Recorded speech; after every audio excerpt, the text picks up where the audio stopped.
Boa noite, pessoal. Vamos dar início à nossa aula. Acho que o pessoal vai entrar daqui a pouquinho, mas nós começamos, tá? Primeiro vamos conversar sobre o final da nossa disciplina de ontem, tá? A gente fez a segunda avaliação, então nós terminamos a disciplina de eletricidade e hoje a gente vai começar a disciplina de resistência dos materiais 1, tá? Resistência dos materiais é uma disciplina bem importante para o nosso curso, tá? E essa primeira parte, ela é uma base mais teórica, a gente faz bastante exercício, e apesar de não ter tanto conteúdo quanto a segunda, ela é mais importante para a gente ter alguns conceitos, tá? Toda a base de estruturas metálicas vem de resistência dos materiais. Se a gente não tem definições bem sustentadas na nossa mente, fica difícil entender o comportamento das estruturas metálicas, tá? Cálculos de estruturas metálicas, por exemplo. E a gente vai ver bastante isso com calma aí. Se você for no dono em cima. Não, mas eu trouxe de volta. Tá? Hoje, depois da nossa aula aqui, eu vou mandar chamadas, tá? Para quem ficou com alguma hoje, depois da segunda chamada, eu vou mandar para vocês, tá? Vou mandar individualmente. Quem fez as duas provas, tá? Não se preocupem, tá tudo bem. Demais, eu vou mandar as provas para vocês separadamente, tá? Já comecei a corrigir, logo eu já coloquei as notas, mando lá para a secretaria. Quando está lá para a secretaria... Agora a gente tem aí um ritmo bem mais acelerado e eu tenho certeza que... Pessoal, tem áudio junto aí, ó, por favor aí.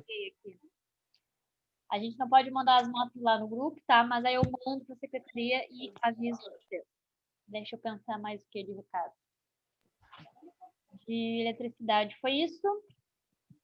E a gente vai entrar em resistência dos materiais, então, tá? Essa disciplina é um pouquinho mais longa, vão ser 12 aulas. Então, a gente tem a aula de hoje, a 19 de janeiro, né? Até o dia 4 de fevereiro, tá? Lembrando que dia 2 de fevereiro é feriado, tá? Se quiserem anotar aí, dia 2 de fevereiro nós não teremos aula. E aí fecha as nossas 12 aulas, tá? Como que a gente vai fazer? Também 2 avaliações, tá? 2 avaliações presenciais, como a gente fez nessa disciplina. Amanhã eu vou marcar as datas com vocês, tá? Outra observação, gente. Essa disciplina é bem importante para o curso de vocês, tá? Então, a gente puxa ela mais um pouquinho e também porque ela é base de resistência dos materiais 2, tá? Se a gente pegar de uma forma muito leve aqui, vai pegar para vocês lá em resistência dos materiais 2 e essa não é a ideia, tá? Eu sei que a maioria acaba tendo um pouquinho mais de dificuldade na parte de cálculos aí, quem gosta, quem não gosta das exatas, mas independente disso, né? A gente acaba vendo bastante cálculo, tá? Vou fazer da forma mais organizada possível. Essa disciplina eu só dei presencial, tá? Eu tenho todo o material físico, mas eu estou passando ele todo para digital, para a gente ter algo bem completo, tá? Só que mais do que eu me organizar, eu preciso que vocês se organizem nessa disciplina, tá? Então, tem que ter caderno nessa disciplina, tem que ter caderno e, de preferência, anotar os meus exercícios, tá? A maioria do pessoal foi tranquilo aí, mas surgia várias dúvidas nos exercícios da outra disciplina, tá? E eu fiz com vocês o passo a passo.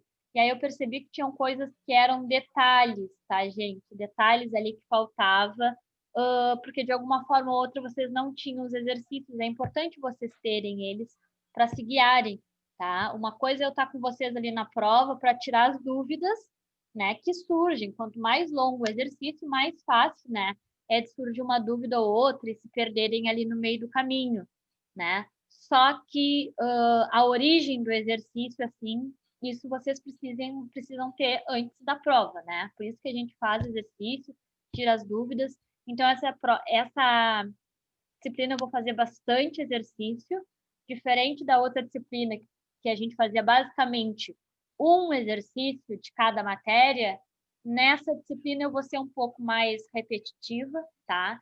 Dependendo do assunto, eu vou trazer mais de um exercício, vou fazer com vocês mais de uma vez, tá? Quem já conhece mais ou menos o assunto, que acha que tem facilidade, quiser fazer um exercício comigo e acha que está repetitivo lá, não quiser participar da metade da aula para o final, tá? Fica a critério de vocês. Mas quem achou já um pouco complicado, primeiro ele faz o segundo comigo e a ideia é deixar uma forma mais clara para vocês, tá? Não tornar chato, mas também não ficar vazio, tá? Então, fiz o primeiro exercício, entendi, ok, tá tranquilo, tá? Eu vou fazer outro depois. Quem não se sentiu muito à vontade, me acompanha. Quem sentiu, tranquilo, não precisa copiar, tá? Eu sempre procuro deixar vocês muito livres nas minhas disciplinas, porque essa ainda tem bastante cálculo, tá? Mas tem outras disciplinas que elas são muito teóricas, tá? E algumas aplicadas. E a maioria de vocês trabalha alguns na nossa área, então tem disciplinas que eu tenho alunos que conhecem muito sobre aquele assunto, tá? Se tem conhecimento naquele assunto, não tem por que ficar na minha aula e eu falar de novo, de novo, de novo. Se ele sente que tem aquele conhecimento que vai chegar lá na prova e vai ir bem, tá? Não sou eu que vou ficar cobrando a presença aqui de vocês, tá? A ideia é tentar auxiliar da melhor forma possível, tá? Então, vou pedir para vocês se organizarem nessa disciplina, copiarem os meus exercícios, tá? Porque tendo essa base, primeiro que quando eu faço, vocês acompanhem comigo, é melhor, tá? A gente aprende assim, não adianta. Exata é assim. Se alguém fazer um exercício para mim no quadro e eu prestar atenção, Natália, professora, eu entendo, né? E se eu tenho que reproduzir depois, preciso pensar muito, tá? Quando eu faço o exercício junto, tá? Faço junto, depois é muito mais fácil para mim. Claro, cada um aprende, né? A metodologia, tá? Eu sempre fui assim, a criança na escola que prestava atenção em aula, tá? E perguntava muito. Só que eu não estudava em casa. Tem gente que consegue conversar lá a aula inteira, chega em casa, abre o caderno, estuda por conta, o livro lá ia bem, tá? Eu não. Se eu abrir um livro, aquilo ali ficava um fundo para mim, podia passar 5 horas e não saía do lugar. Atenção na aula, copiava e eu pouco estudava depois, tá? E é preciso que vocês encontrem o seu jeito aí, porque é muito individual, tá? Muito individual mesmo. Bom, isso, né? Calculadora sempre com a mão aí de vocês nas aulas, tá? Tem gente que às vezes precisa assistir aula no trabalho, aí tem essa dificuldade de estar copiando na hora, tá? Eu entendo isso. Então, quem ali não está podendo acompanhar comigo na hora, gente, nós somos uma turma, tá? A ideia é eu instruir vocês, mas vocês têm que se ajudar, tá? Se naquele dia vocês não puderam copiar, estava, né, trabalhando ou copiou parte, não deu tempo, qualquer outra coisa, gente, chama um dos colegas e pergunta se o colega copiou o material, né? Hoje em dia a gente manda foto para tudo, né? Pede o exercício, não está dando de copiar, presta só atenção comigo, né? E depois pede para um dos colegas ali o exercício, tá? Porque eu faço com vocês no quadro, tem muita coisa que eu não tenho pronta para passar, tá? E também não gosto de passar ele digital, porque às vezes o pessoal não copia comigo porque está entendendo e aí vai ler depois o material que eu mandei e acaba não lendo. Então, se não deu, a gente entende, mas aí pede para alguém o exercício, né? O colega rapidinho ele manda foto, hoje a gente tem essa facilidade, tá? Manda foto e tenta repassar ele no seu caderno, tá? Porque não adianta, a gente é assim, gente. Se eu pedir, quem vem depois de mim ali, tá o André, se eu disser assim, André, passa o exercício da aula passada e ele me mandar só foto, eu vou olhar aquela foto e deu, tá? Não vou estudar aquela foto. Na verdade, eu só estudo se eu passar limpo. O fato de passar limpo no meu caderno, a gente aprende, tá? É isso. A aula de hoje vai ser curtinha, tá? Ontem a gente teve prova, eu sei que psicologicamente acaba sendo mais pesado, né? É muito tempo em função daquilo ali, uma atenção, pensar. Então, hoje eu preparei uma aula bem curtinha para vocês e libero vocês mais cedo, tá? Hoje é só uma introdução, mais ou menos, ali do que a gente vai conversar. Dúvidas até então, pessoal? Ou quer perguntar alguma coisa referente a outra disciplina que ficou para trás?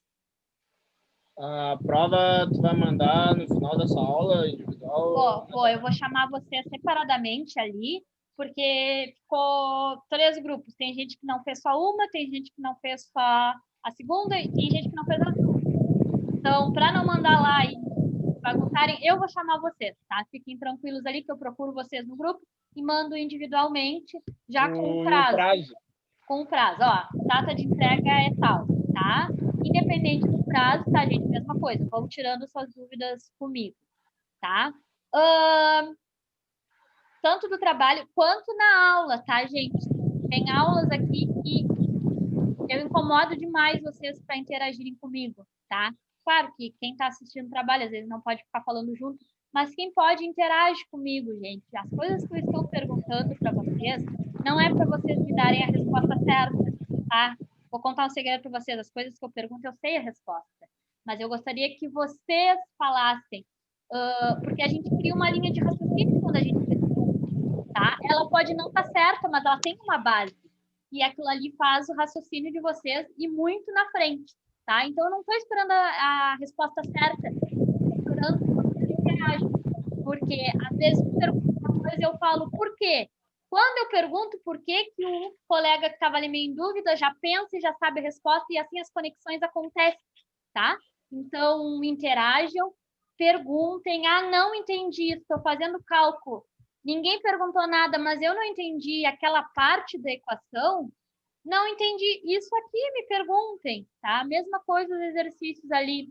Eu tô indo, né? Às vezes acontece uma coisa que eu tô olhando, principalmente quando vocês estão em casa, tá? Eu sei que tem momentos que outras coisas chamam a atenção. Alguém fala, alguém buzina. Eu aqui dando aula, às vezes eu perco essa atenção porque o vizinho fez barulho, o caminhão do lixo passa, o cachorro late, tá? E vocês também, tá? Imagino eu que estou ensinando, às vezes eu me disperso, tanto é que eu estou falando e eu pergunto onde é que eu parei? Imagina vocês que estão aprendendo, tá? Aí alguém chama, a criança chora, acontece alguma coisa, então me pergunta na hora, que às vezes é um detalhe ali que vocês não quiseram perguntar, que aí depois naquele detalhe vai travar para vocês fazerem sozinhos, tá? Ou se não, não, tá?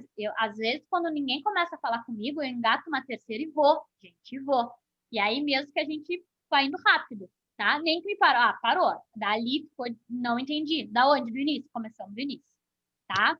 Então, já não é a primeira disciplina que a gente faz, a gente já se conhece, passou aquelas primeiras semanas ali de tô com vergonha de perguntar, tá? Então, vou contar com a ajuda de vocês para eu ajudar vocês, tá? Senão fica bem difícil. É uma adaptação essa coisa online, tá? Para mim também eu gosto de ter aula presencial, porque é totalmente diferente, tá? Eu tô ali, quando eu engato a minha terceira, eu vejo que não tá indo, eu já vejo 2, 3 com a testa franzida, tipo, tá demais. E aí eu consigo perceber e eu já pergunto para vocês, o que foi? Tá alguma dúvida aí? Só que assim é muito difícil, tá? Tem gente que está em casa, às vezes precisa desligar a câmera e tal, a interação é totalmente diferente. Então, eu preciso que vocês me auxiliem nesse sentido de como está andando a nossa aula. Rápido demais, devagar demais, dúvidas demais, tá? Combinado? Então, tá. Ok. Vou passar a minha tela aqui para vocês. O Rafael mandou para vocês a apostila lá da nossa disciplina. Mesma coisa, tá, gente? Eu uso a disciplina como base, mas não precisa ter a necessidade de estar lendo sempre ela, muito menos imprimir, tá? Porque em cima dela eu faço as minhas apresentações, que eu prefiro lidar com elas, e mando para vocês, tá? Só, especialmente hoje, que eu vou usar a apostila ali como base, porque é uma introdução. De resto, eu gosto de preparar as minhas apresentações ali e mandar para vocês, porque eu faço uma limpa do que eu acho que é muito teórico, muito blá, blá, blá, ou, às vezes, o que não tem, eu gosto de acrescentar, tá? Aqui. Hoje a gente vai conversar, assim, como um todo, só o que se trata essa disciplina, tá? E aonde que a gente aplica ela lá na frente, tá? Vou fechar aqui, vou ampliar este aqui.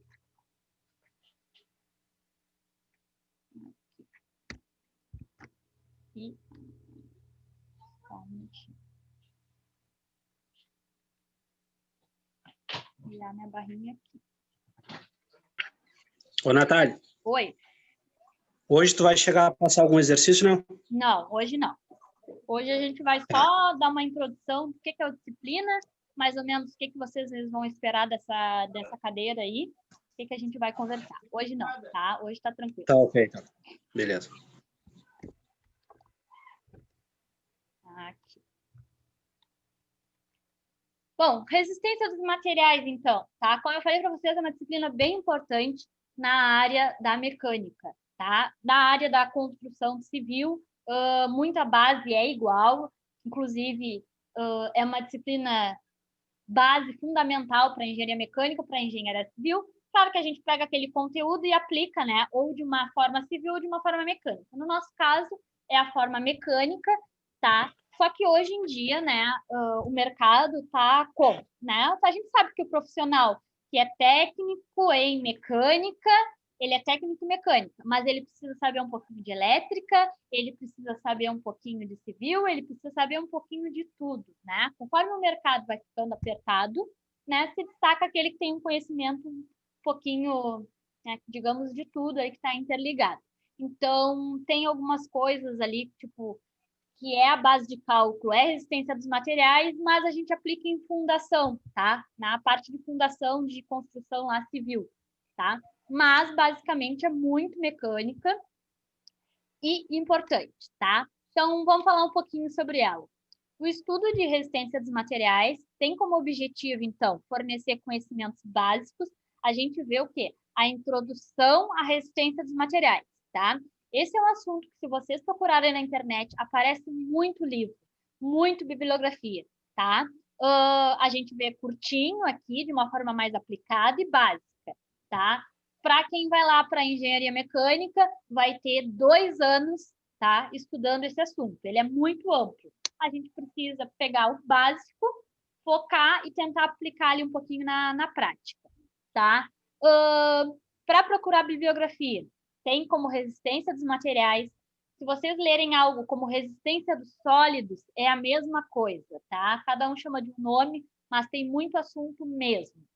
Comumente, a gente observa, tá, que eixos empenam, pinos são esmagados e cortados, vigas deformam, rolamentos desgastam, chavetas quebram, tá? Isso são todos defeitos mecânicos e eles são oriundos da resistência mecânica de cada um, tá? Cada material tem um comportamento, uma resistência para determinado tipo de esforço, tá? Existem diferentes tipos de esforço. A gente vai falar detalhadamente mais à frente, tá? Mas só para a gente mais ou menos introduzir. Quando eu tenho... Deixa eu pegar algo aqui que eu possa torcer.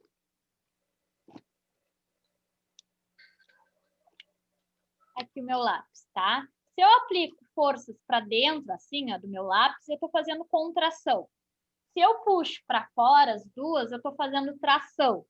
Se eu fizer ele assim, ó, tentar dobrar, é flexão. Estou flexionando o meu material. Se eu segurar uma ponta e tentar girar a outra, isso é torção. São diferentes tipos de esforços, né?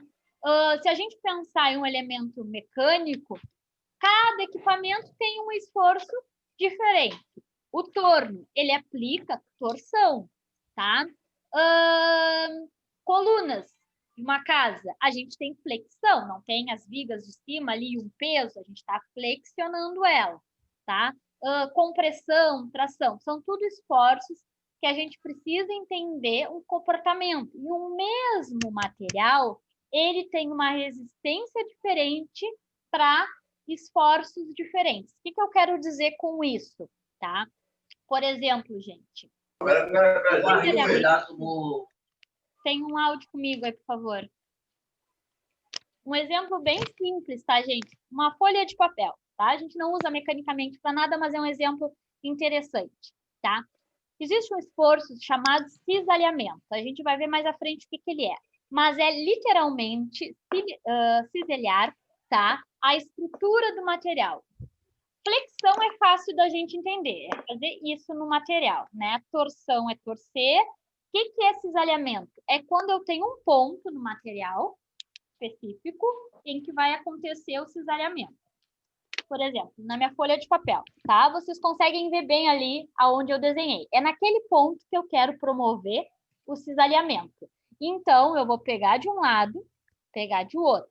Um lado vai sofrer um esforço para um sentido e o outro lado para o outro sentido. Ou seja, quando a gente vai rasgar um papel, a gente não põe os dois dedos e um a gente puxa para frente e o outro puxa para trás, tá? De uma forma bem simplificada, isso é o cisalhamento. A gente pega o material, um puxa para frente, um puxa para trás, tá? O que eu quero dizer com isso? Que a gente pode fazer dois esforços diferentes em uma folha. Se vocês pegarem uma folha de papel e promoverem a tração, ou seja, puxar, tá? Puxar a folha de forma paralela. Deixa eu puxar aqui. De forma paralela, tá? Se uma mão ou outra estiver mais um pouco inclinada, aí já acontece o cisalhamento. Mas se vocês fizerem em casa, tá? Tentar puxar de forma paralela, vocês vão precisar fazer muita força para rasgar esse papel, tá? Experimentem. Até a folha de caderno, que é bem fininha. Muito esforço. Mas se vocês fizerem esse cisalhamento, que nada mais é que um para frente e outro para trás, a gente faz uma força mínima. Por que isso acontece? Porque o papel, ele tem resistência à tração, mas não tem resistência ao cisalhamento, tá? Um exemplo mais aplicável, cerâmicas, tá? Na parte mecânica, normalmente a gente usa cerâmica para isolamento térmico, tá? Porque a cerâmica ela tem a capacidade de aguentar altíssimos valores de temperatura, tá? Altíssimos mesmos, tá? Caldeiras. Normalmente, caldeiras têm no interior dela, né, uma camada cerâmica. Por quê? Se eu aplicasse tanto calor no metal, ele poderia chegar a uma certa temperatura e fundir. Mas a cerâmica, ela nunca vai fundir, tá? Preciso de temperaturas muito altas. Então, tem lugares que eu uso a cerâmica porque aguenta aqueles ambientes em que eu tenho altíssimos valores de temperatura, tá? Só que qual é o problema da cerâmica? Ela não tem resistência ao impacto. O que é o impacto? É pegar o material e bater, tá? Outra coisa que vocês podem experimentar, em casa, se tiverem um vasinho daquele de flor de cerâmica, tá? A cerâmica, ela tem uma altíssima resistência à compressão, tá? Ou seja, apertar. Se vocês botarem, né? Aí tem que ser delicadamente para não gerar um impacto. Um peso em cima desse vasinho, tá? Vocês podem botar muito peso, inclusive um vasinho pequeno, né? Vocês vão ter que botar uma tábua só para distribuir o peso de vocês. A gente vai falar de peso distribuído e concentrado, tá? Para distribuir o peso de vocês. Mesmo que seja um vasinho pequenininho, gente. Se vocês botarem uma tábua e subir delicadamente, eu tenho certeza que o vasinho aguenta o peso de cada um de vocês aí da aula, tá? Só que se vocês pegarem algo e bater ali, não precisa nem ser com força na cerâmica, o que ela acontece? Quebra. Tá? Então, para compressão, a cerâmica tem altíssima resistência, mas ela tem baixa resistência ao impacto, tá? Então, não pode ter o impacto. Impacto é um esforço, tração, compressão, torção, tá? Tem materiais que aguentam compressão e tração, mas torção não, tá? Então, o mesmo material, a gente vai comprar um aço 1020, 1050, liga disso, liga daquilo. O mesmo material, a gente pode botar ele a um esforço e ele aguentar. E pegar outro esforço, ele não aguentar, tá? Exemplo, um bom exemplo também, aço ferramenta, tá? Aço ferramenta, aqueles que a gente usa em torno mecânico, é um aço com um valor médio de carbono, tá? É o carbono que deixa o metal, o aço ferramenta, extremamente duro, só que ele é um aço extremamente duro, tá? Ele é resistente ao risco, tá? Por isso que ele é capaz de cortar outros metais, mas o que acontece se a gente pegar a ferramenta do torno e deixar cair no chão? Ela quebra. Quebra o canto, ou às vezes quebra toda, craquela, tá? Ou Então, trinca, é um né? material Também, né? extremamente duro, tá?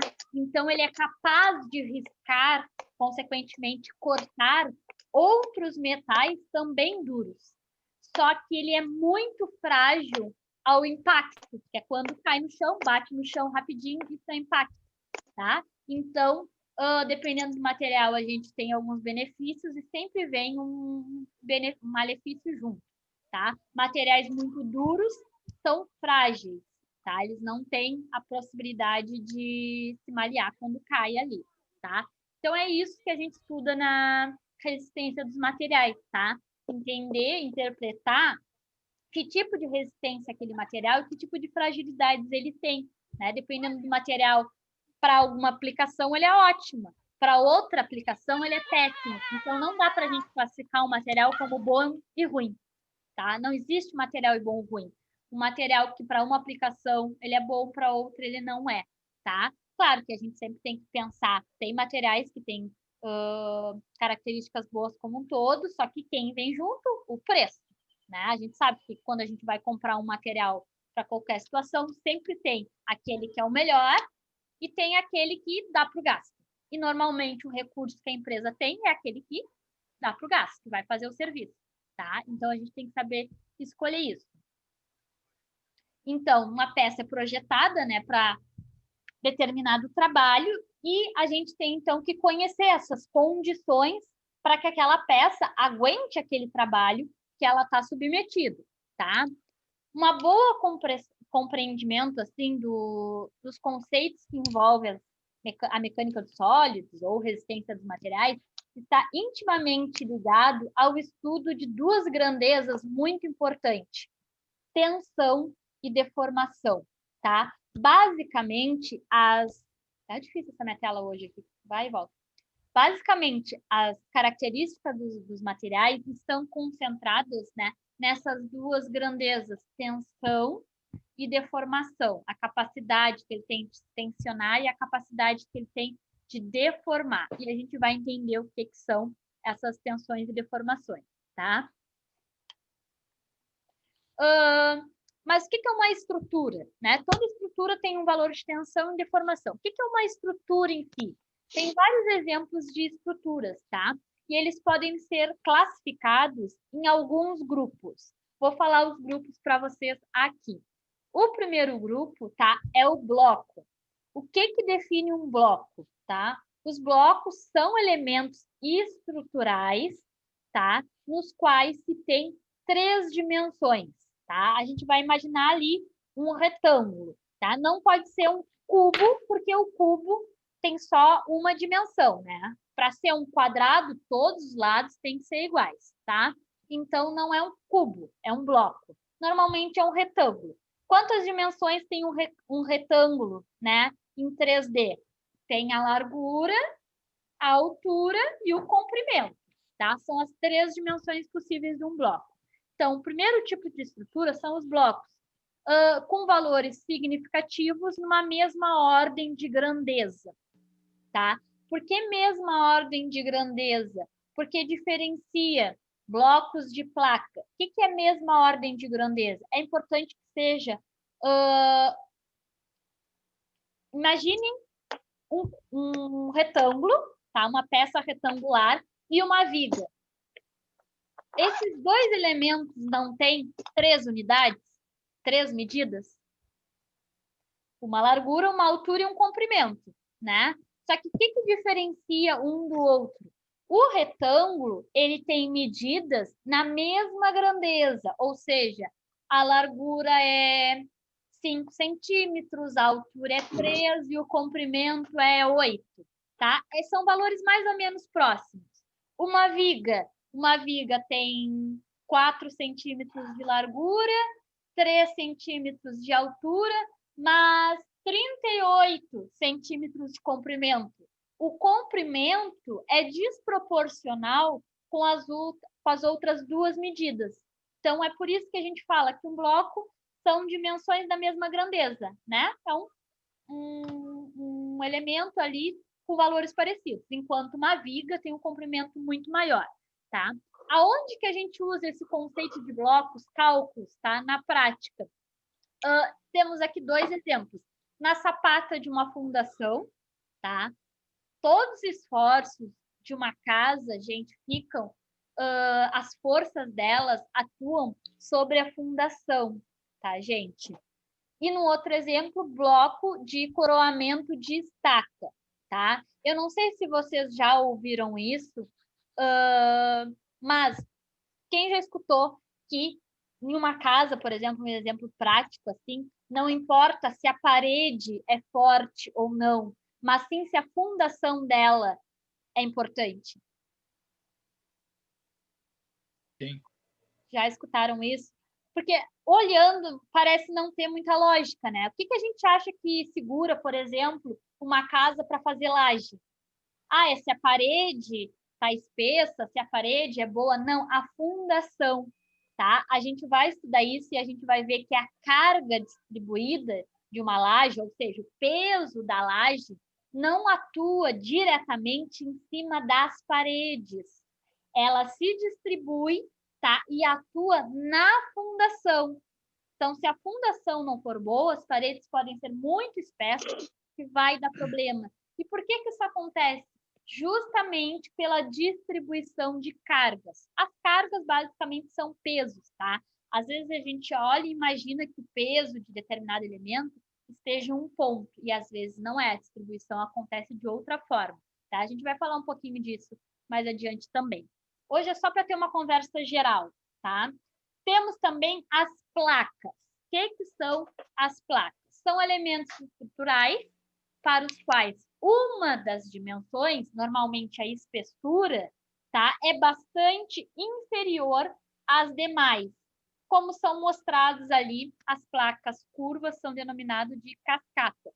Tá? Temos 2 exemplos. Temos a laje de uma edificação, tá? E o outro é um museu. Mas, basicamente, a laje. Por que a laje não é classificada como um bloco? Porque, se a gente parar para pensar, ela é um retângulo, não é?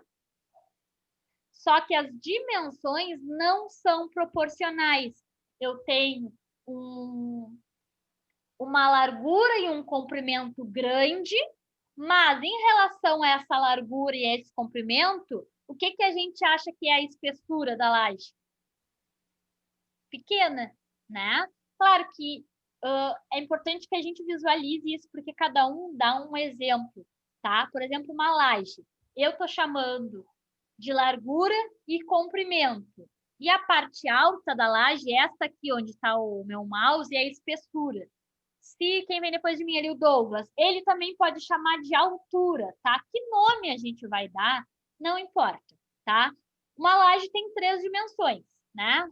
Essa daqui, ó, que eu vou chamar de comprimento, essa daqui que eu prefiro chamar de largura e essa daqui que eu prefiro chamar de espessura, tá? Mas quem não importa. O importante é que eu tenho 2 dimensões muito grandes e uma pequena. Então, elas são desproporcionais. Assim, a gente conceitua estruturas de placas. Por que a gente diferencia essas estruturas? Porque cada estrutura tem um cálculo próprio. Então, a gente precisa identificar. Vimos os blocos, vimos as placas. E agora vamos ver. Temos exemplos de estruturas tipo casca, que são importantes, tá? Que é quando a gente tem o envolto daquele elemento, tá? Por exemplo, avião, navio, tá? Embalagens de alumínio, basicamente a gente calcula a resistência do material de uma forma de uma casca, tá? O navio, principalmente, que é o que a gente mais poderia aplicar aqui em Rio Grande, tá? Ele, como um todo, tem que se distribuir a força dele, o peso de tudo que ele carrega na carcaça do navio. São cálculos diferentes de como, por exemplo, quando eu distribuo o peso em uma laje, que é algo plano, uma placa, tá? Posso ter as barras, tá? Barras são elementos estruturais para os quais 2 dimensões, largura e altura, são inferiores à terceira, que é o comprimento, que é o exemplo que eu falei para vocês de uma viga, né? Eu tenho uma largura e uma altura e o comprimento é muito maior. Então, isso conceitua barras.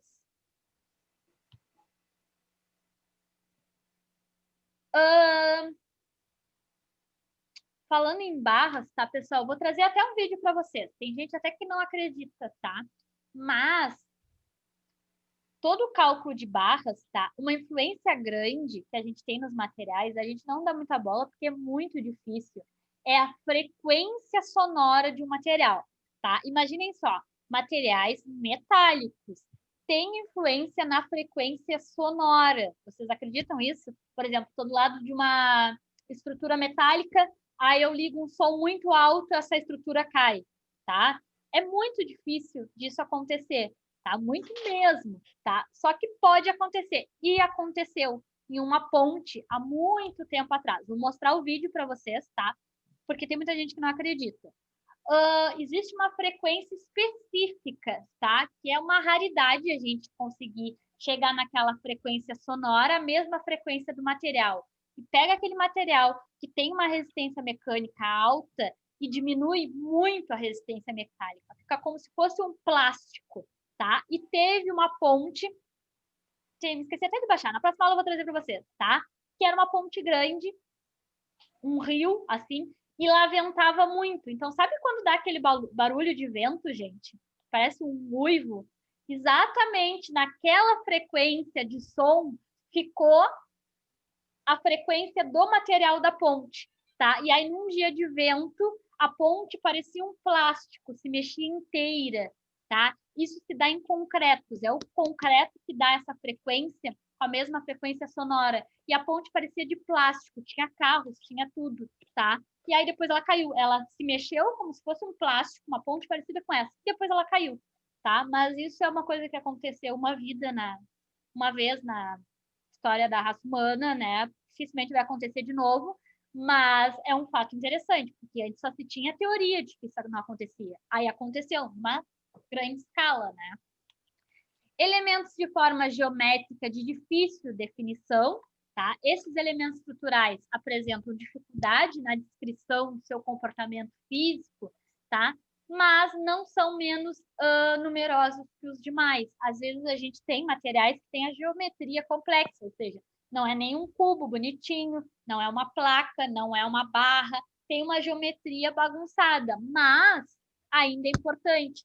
Quanto mais difícil é a geometria do material, quanto mais complexa, tá? Mais difícil é calcular a resistência daquele material como um todo. Se a gente tem um cubo, tá, de metal, é muito fácil a gente conseguir calcular a resistência daquele material. Por exemplo, a resistência à compressão.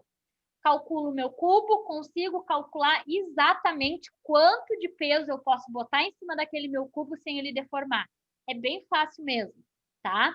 Mas, se eu tenho uma geometria complexa, se torna mais difícil. Mas, assim, ainda assim é normal, tá? Aonde que a gente tem geometrias um pouco mais difíceis, né? Mas que hoje em dia a gente tem uma base de cálculo, métodos que a gente usa para calcular treliças, tá? Treliça é uma coisa que a gente vai aprender a calcular, tá? Porque treliça a gente usa tanto de madeira, né? Principalmente em casa, as treliças que usam nos telhados, sabem do que eu estou falando, né? Mas na parte mecânica a gente usa muito também. Normalmente em casa, o que se faz, né? Ou quem construiu, ou quem a gente chamou para construir, já tem mais ou menos ali um valor, para cada tantos metros eu preciso de uma treliça, 2 treliças. Esse valor com certeza é exagerado, tá, gente? Com certeza é exagerado. Se vocês forem calcular, eu diria que vocês usariam bem menos treliças do que precisariam nas suas casas, tá? Só que normalmente a gente não calcula, a gente espera que, por exemplo, o pedreiro que a gente contratou saiba e com certeza ele utiliza um coeficiente, né, de não saber calcular muito alto. Mas se a gente calcular, pode ter certeza ali que a gente vai usar menos e que não vai voar, não vai estragar de jeito nenhum. Em casa, a gente faz isso. Primeiro, porque as treliças são de madeiras, né? O lugar é pequeno e tal, não vai. Mas imaginem a estrutura metálica de uma planta grande. Posso ter esse coeficiente de exagero? Não. Eu preciso que alguém calcule, né? quantas treliças e os tamanhos de fato eu preciso. Porque se eu usar um coeficiente, né, alto, né, não tá certo eu falar, tá? Não escutaram na minha aula, mas o pessoal fala o coeficiente de cagaço, tá? Que é muito alto, a minha estrutura que teria um valor X vai custar o dobro, o triplo. Quando a gente está falando de estruturas metálicas grandes, a gente não pode se dar o luxo de construir muito maior do que precisa. A gente precisa construir no limite, que vá aguentar e que eu use menos material possível, tá? Então, a gente Natália, vai aprender a estudar. Oi. uma perguntinha. Sobre o coeficiente, tem um coeficiente para cada tipo de material que tu está fazendo o cálculo ou existe um genérico assim para todos, no caso? A palavra foi até errada, genérico, mas... Não. É que assim, é em porcentagem que a gente fala, tá? Na teoria, gente, a gente não precisaria usar coeficiente nenhum, tá? Nenhum. A gente consegue calcular lá a estrutura do material, o valor que a gente achou, por exemplo, um cubo. Desenhamos um cubo lá, o cubo aguenta 4 toneladas em cima, tá? Então, se a gente calculou e achou 4 toneladas de resistência à compressão, pode botar 4 toneladas que ele não vai romper, tá? Só que na prática, às vezes tem uns fatores externos. Então, a gente usa um coeficiente em função de porcentagem. Então, por exemplo, é um lugar que não tem vento, tá? Que não tem perigo de alguém bater, que é tranquilo. Então, eu uso um coeficiente ali de 3%, 5%, né? Se a gente usasse um coeficiente de 3%, por exemplo, a gente poderia usar 4 toneladas mais 120 quilos, tá? Mas, Rio Grande, a gente sabe que tem muito vento. Então, de certa forma, o vento é uma carga a mais. Tenho lá minha carga, né, de 4 toneladas, mas ela foi calculada para ser posta de forma paralela, ou seja, tenho meu cubo, eu deveria, com um guincho, claro, pegar a minha carga e botar em cima do meu equipamento. Ele aguenta. Rio Grande, o que acontece? Bate aquele vento de lado, né? E mesmo que a gente tente não movimentar, a carga se movimenta um pouco, né? Então, já desce no suporte dela ali, às vezes meio inclinada, é mais a força do vento. Então, eu tenho que considerar. Já não é uma situação ideal. Então vamos botar 10% a mais, tá? 10% a mais já seria 4.400 quilos, na dúvida, tá? Então, depende muito da situação, que a gente usa um esforço a mais, um coeficiente. Não existe um coeficiente fixo, assim. A gente calcula e aí a gente observa a situação, se ela vai ser a ideal ou se está longe da ideal e bota uma porcentagem em cima do que a gente calculou. Tá? Ok, obrigado. Justamente para treliças, eu tenho alguns coeficientes depois para dar para vocês, tá? É que a gente pode calcular a resistência de qualquer material, né?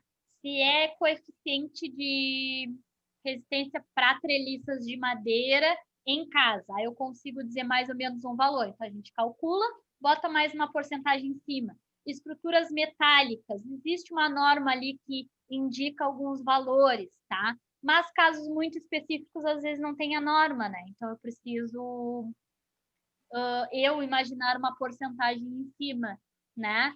Em teoria, quanto maior essa porcentagem, mais seguro tá, né? Só que em contrapartida, quanto maior essa porcentagem, mais material eu gasto, né? Ou vai ter que ser mais largo, ou mais espesso, vai ser mais robusto. Então, também vai ser mais caro, tá?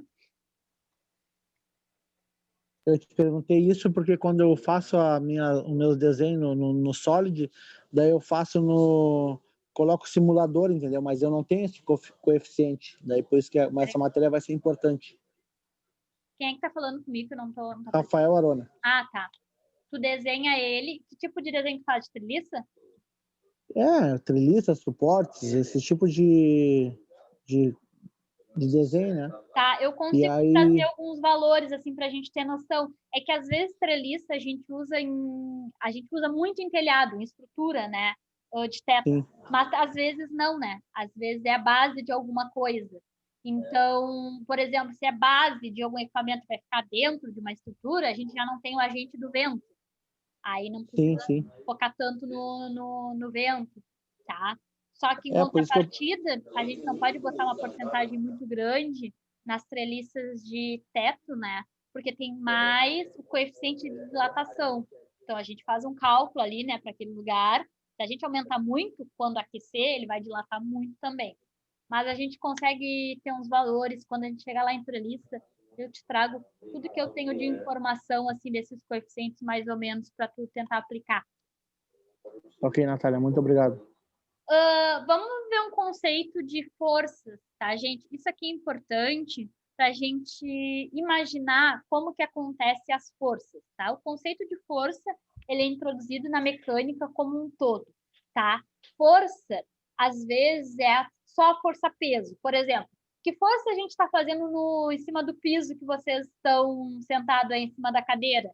Força mesmo, que força para nós é empurrar, é puxar, né? Mas existe, por exemplo, a força estática, só a força-peso, tá? Então, a cadeira que vocês estão sentados, sobre ela está atuando a força-peso de vocês, tá? Não é a massa. Eu sei que a gente tem o costume de falar assim, quanto está pesando? Estou pesando tantos quilos, tá? Mas não está certo, né? Peso é uma coisa, massa é outra, tá? Peso tem a mesma unidade que força. Então, pode ser em newtons, pode ser em quilograma-força, tá? O que a gente tem no corpo, que a gente vai lá e mede na balança, é massa, que aí é em quilo, tá? Por que, claro, no dia a dia isso não faz diferença. Mas, por exemplo, para calcular a resistência dessa cadeira, faz. Eu não quero saber a massa que ela aguenta, tá? Ele quer saber a força. A força que a gente aplica na cadeira é a massa do nosso corpo, tá? Mais a gravidade, porque a gente tem que contabilizar a gravidade, né? Na nossa cabeça mesmo, tem todo o peso da gravidade. Aonde que a gente percebe nitidamente a diferença da gravidade? Jogador de futebol não tem dificuldade quando vai para um lugar muito mais alto ou muito mais baixo? Quando vai para o Chile, não tem aquela frescura de que tem que se preparar, não sei o quê? Altitude. Na verdade, é a força da gravidade, né? O que acontece? Quando a gente não sente tanto, porque o Brasil em si, ele está na altura do mar, né? Ele não está nem mais baixo, nem mais alto, tá? Só que se a gente tem dois terrenos, tá? Nós aqui e aí aqui, um lugar mais alto, tá? Nós aqui e um lugar mais alto. A pessoa que está aqui, sobre a cabeça dela, atua uma coluna de ar muito maior do que uma pessoa que está aqui, tá? O que eu quero dizer com isso? Imagine o limite da minha tela ali, ó. A altura desta minha mão até o final da tela não é bem maior do que essa mão aqui até o final da tela, tá? Então, a gente chama de coluna de ar. Essa coluna de ar é muito maior que essa coluna de ar aqui, tá? Aí vocês vão me dizer, mas ar não pesa. Pesa, tá? Até porque ar puro não pesa. Só que no ar não tem a umidade, não tem gotículas de água, isso pesa. Claro, né, gente? Que se eu pegar 1 metro no ar, isso aqui não tem peso nenhum. Mas não é 1 metro, é de nós até o final, né, da Terra, digamos assim. Tem quilômetros de altura. E aí, imaginem gotículas de água por quilômetros de altura, tá? No total faz diferença. Então, em lugares muito altos, tá? Esse peso sobre a cabeça dos indivíduos é menor, porque tem menos ar na cabeça deles. Isso faz diferença, tá? Por isso que quem vive em um lugar mais baixo e vai para um lugar mais alto, não tem muito problema. Por quê? Ele está acostumado, tá, a correr aqui, por exemplo, no Brasil. Está acostumado a correr no Brasil com um peso maior na sua cabeça. Então, ele já está acostumado a fazer esse esforço. Quando ele vai lá para um lugar mais alto, esse peso na cabeça dele diminui. Então, assim, grosseiramente falando, né? Um indivíduo aqui está acostumado a correr o jogo todo com 85 quilos, tá? Quando chega num lugar mais alto, esse peso diminui. Então, ele passa a correr com 83 quilos. Assim, num tiro de 10, 20 metros, 100 metros não faz diferença. Mas, num jogo inteiro, correndo 45 minutos, esse pouco peso de diferença, eles sentem no corpo, tá? Por isso que quando a gente está aqui, vai para um lugar mais alto, em geral os jogadores conseguem correr mais, né? Aguentar mais tempo de corrida, não se sentir tão cansado. A gente não sente muito. O problema é quando quem está num lugar mais alto desce para um lugar mais baixo, porque eles estão acostumados a correr lá com o seu peso. E aí vem para um lugar baixo, parece que fica mais pesado correr, e de fato fica, né? Então eles sentem muito mais esse esforço. Então, basicamente, por que tem essa coisa de jogador vai, jogador vem, tem que ir antes para fazer preparação, né? É por isso, porque de fato fica mais pesado correr aqui e correr lá, tá? E aí, isso que eu tô falando para vocês é explicação física. Também tem uma explicação fisiológica, tá? No esforço mecânico, é isso que eu falei para vocês, tá? Aí eu não sei explicar para vocês, porque aí já é outra área, mas também tem uma diferença na oxigenação do indivíduo, tá? Justamente por essa diferença de ar, mas aí é no corpo, não sei explicar para vocês, minha área é totalmente física aqui, tá? Mas faz diferença sim. Que mais? Tá, as forças são conhecidas, né, como pesos, então é a massa mais a gravidade, tá? E as forças, elas podem ser classificadas como concentradas e distribuídas, tá? Na realidade, gente, todas as forças concentradas são distribuídas. Na verdade, a gente pegou aquela força distribuída e concentrou em um único ponto, tá? Forças que atuam ao longo de um trecho, como em barragens, comportas, tá? Tanques. Quando um carregamento distribuído atua numa região específica, tá? Desprezível, é chamado de força concentrada, tá? Existem, como por exemplo, o nosso corpo é uma força concentrada, tá? Eu tenho forças distribuídas, eu tenho o peso da minha cabeça, eu tenho o peso dos meus braços, eu tenho o peso das minhas pernas, mas aonde o chão vai sentir esse peso todo?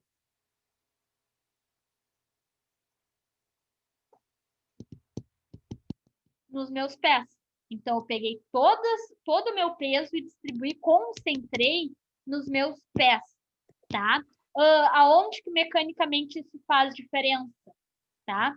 Por exemplo, treliças, elas são um triângulo, né? Aonde que fica o peso da treliça? Não fica em toda a barra, fica em um ponto específico da treliça, tá? Então, se a treliça é mais longa, o ponto não é bem no meio, é um pouco mais para cá, é um pouco mais para cá. A gente tem que saber aonde, de fato, tem o peso daquele elemento, tá? E, às vezes, a gente precisa distribuir. Como, por exemplo, um outro exemplo, quando tu vai caminhar no gelo em si, né? Quando acontece aqueles desastres, não viram que as pessoas, elas praticamente deslizam no gelo? O que elas estão fazendo? Distribuindo o peso do corpo numa área maior, né? No braço, no corpo. Porque se a gente fica de pé, a gente tem a concentração do peso nos pés. Então, pega aquele gelo e aplica força em um único ponto. Então, quebra ali. Por isso que a gente distribui, tá? E a gente precisa calcular o ponto de distribuição das forças, tá? Para algumas aplicações, aonde que aquele equipamento pesa para eu pensar naquele ponto, tá? E aí tem vários exemplos que a gente utiliza. Por isso que a gente calcula depois lá o... Peraí, deixa eu ver aqui. Foi. O ponto de distribuição de corpos, tá? Todo corpo tem um ponto específico onde ali fica a distribuição.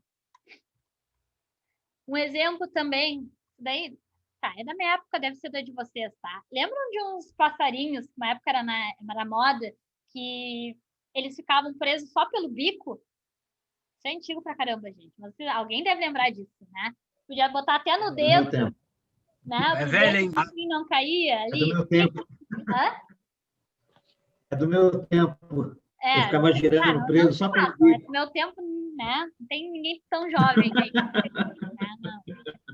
Botava no dedo. Por que a gente botava o bico no dedo ali e ele não caía? Porque o passarinho ali, ele não era todo preenchido de material. Eles preencheram material em um lugar específico. Então, aquele peso se distribuiu só no bico. Por isso que ele não caiu. Se ele fosse inteiro, todo de plástico, com certeza a gente ia botar o bico aqui e ele ia cair, tá? Então, ele distribuiu o peso ali. O que é essa distribuição de peso? É o centro de gravidade, tá? Todo material existe um centro de gravidade, um ponto específico, em que eu poderia apoiar só naquele ponto e que o material não ia cair. É muito difícil, dependendo do material? Né? Mas, às vezes, a gente calcula o ponto de distribuição de um equipamento como um todo, tá? Por isso que tem gente na internet que faz aquelas peripécias, que bota uma colher em cima da outra, foi achando os pequenos pontos de equilíbrio ali, tá? Que o peso se distribui. As forças concentradas, tá? Trata-se de um vetor que consiste de uma idealização de inúmeros outros, tá? Pega todo aquele peso e distribui em um único ponto, tá? A força em si, tá, gente? Essa força, peso ou a aplicação de uma força, tá? Por exemplo, o macaco, ele tem capacidade de fazer uma força de tantos newtons para ele levar um carro, tá? Ela é uma grandeza vetorial, ou seja, ela tem qualquer sentido, qualquer coisa que diga vetorial no nome, tá? É porque pode ir para qualquer sentido. Eu posso fazer força para frente, para trás. Se ela não é vetorial, ela é escalanar, tá? Ela só tem dois sentidos para seguir, como se fosse aquele gráfico x, y. Ela vai para cima, para um lado, para baixo, para o outro, tá? Não é assim. As forças, elas podem vir de qualquer ângulo. Então, elas são vetoriais, tá? Toda força tem uma direção e um sentido, tá, gente? É importante que vocês tenham essa diferenciação de direção e sentido, tá? Por exemplo, o que é a direção, tá? Deste lápis aqui. Ela é horizontal, tá? O lápis é horizontal. Aí qual é o sentido? Ou da direita para a esquerda, ou da esquerda para a direita, tá? Se o lápis está assim, a direção é vertical, tá? E o sentido é de baixo para cima, ou de cima para baixo. Essa é a diferença, tá? As forças, como um todo, tá? Elas vão ter uma resultante. Então, quando a gente tem várias forças aplicadas em um corpo, tá? A gente usa muito isso quando a gente vai fazer içamento de cargas, tá? Que a gente vai puxar, né, com várias cordas, né, um peso. A gente precisa calcular a força total que as cordas têm que fazer para levantar aquele peso, tá? Então, eu vou ter forças ou em X ou em Y, tá? Só que em algum caso, como por exemplo as treliças, naquela parte de cima do triângulo não tem uma barra que é assim, na diagonal? É muito difícil a gente calcular a força que aquele elemento tem na diagonal, tá? Então, a gente deixa ele de forma de uma coordenada, ou seja, todos os elementos que estão na diagonal, ele vai ter uma componente em X e uma componente em Y, tá? O que eu quero dizer com isso? Todo elemento que está assim, tá? Por exemplo, eu vou prender uma viga no chão assim, tá? Tá fazendo força horizontal ou tá fazendo força vertical? Não é nenhum nem outro. Essa força se distribui. Parte da força está em X e parte da força está em Y. Lá em treliças a gente vai calcular muito isso, tá? Então, o que a gente faz? Diz que ele tem, né, uma coordenada em X e uma coordenada em Y. Então, tudo que está em X a gente soma, tudo que está em Y a gente soma também, tá? Se a gente tem uma coisa na diagonal, a gente tem que decompor ela, parte para vertical e parte para horizontal, tá? Senão não tem como calcular. O que eu quero dizer com isso? Nesse bloco aqui, por exemplo, eu tenho uma força puxando para a direita, a segunda força está puxando para a esquerda e a terceira força também está puxando para a direita. Qual é a força resultante? Ó, F1 tem um sinal positivo, porque está para cá. O sinal não tem uma ordem, se é para a direita é positivo, se é para a esquerda é negativo. É vocês que vão dar esse sinal, tá? Só que vocês têm que ter a mesma bibliografia ali. Por exemplo, eu estou dizendo que as forças que vão para a direita são positivas. Se quem vai para a direita é positivo, quem vai para a esquerda é negativo, tá? Então, quem vai para a direita, F1 é positivo, então, ó, mais F1. F2 está indo para a esquerda, então é negativo, menos F2. E F3 também está indo para a direita, tá? Também é positivo. Então, a força da resultante, por exemplo, desse bloco que eu tenho 3 pessoas puxando, aí eu tenho que pensar quanto de força cada um está fazendo. A força do indivíduo 1 é de 50 newtons. A força do indivíduo 2 é de 80 newtons. E a força do indivíduo 3 é de 70, tá? Então, eu faço o somatório. 50 menos 80 mais 70, tá? Sobra 40 newtons, então. O que isso quer dizer? Tá? Que por mais que o indivíduo da força 2 seja o maior, tá? Ele está fazendo uma força de 80 para a esquerda, eu tenho 2 fazendo para a direita e elas se somam. Eu tenho um cara que está fazendo 50 e o outro que está fazendo 70, vai se somar. Então, eles juntos vão, tá, conseguir fazer uma força com uma magnitude de 40 newtons para esse lado, tá? É isso que eu quero dizer, que as forças, elas vão se somar ou se subtrair. Tudo que está horizontal eu somo e subtraio, tudo que está na vertical eu somo e subtraio, tá? Como que a gente faz essa decomposição de forças, tá? Tem como calcular. Por exemplo, se eu tenho uma viga, né, na vertical, quanto de força ela está fazendo embaixo, quanto de força ela está fazendo na vertical, a partir da decomposição dela, ó. É como se eu pegasse parte dessa minha viga na vertical e deixasse ela em X, e parte dela eu decomponho para Y. Mas quanto, gente? Como que de fato a gente calcula a partir dessas 2 equações aqui, tá? Então, vou trazer esse desenho de novo na aula de amanhã, tá? Não precisem copiar aí, que a aula de amanhã vocês vão precisar copiar, tá? Vou trazer esse desenho. A força final é F, mas eu vou decompor ela para FV, para FY e para FX, tá? Mas qual é o valor dela? Para saber o valor dela, basta eu saber este ângulo aqui, ó, tá? O ângulo entre os dois. Nesse desenho, parece ser exatamente 45 graus, mas não precisa, tá?